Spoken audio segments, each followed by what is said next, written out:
നമ്മൾ ഇതുപോലെ ഒരുപാട് വാർത്തകൾ കേട്ടും വായിച്ചുമൊക്കെ നമ്മൾ അറിഞ്ഞിട്ടുണ്ട്.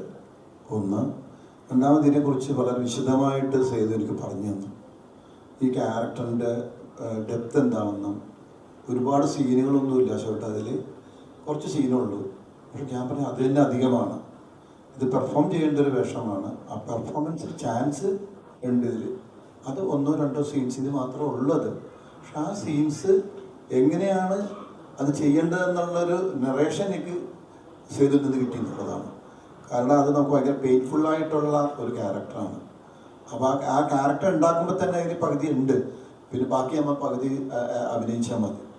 അപ്പോൾ അത് നല്ല പോസ്റ്റിംഗ് ആയിരുന്നു. അത് എവിടെയൊക്കെ വരുന്നു, എവിടെയൊക്കെയാണ് അതിൽ പെർഫോം ചെയ്യേണ്ട സ്ഥലങ്ങൾ എന്ന് പറയുന്ന അവിടെ നമുക്ക് ചെയ്യാൻ പറ്റി എന്നുള്ളത് തിയേറ്ററിലെ ആൾക്കാർ അത് കണ്ടിറങ്ങിയപ്പോഴാണ് ആൾക്കാർ പറഞ്ഞത് മനോഹരമായിട്ടുണ്ടെന്ന് പറഞ്ഞത്. അതിന് ഫുൾ ഉത്തരവാദിത്തം സേതു തന്നെയാണ്. സേതുവിൻ്റെ ചിലപ്പോൾ സേതു എവിടെയെങ്കിലും കണ്ടിട്ടുണ്ടാകും ചിലപ്പോൾ ഇയാളെ. പക്ഷെ നമുക്ക് അറിയാവുന്ന സമൂഹത്തിൽ നമുക്ക് അറിയാവുന്ന ഒരാൾ തന്നെയാണ് ഈ മക്കാരിക്ക.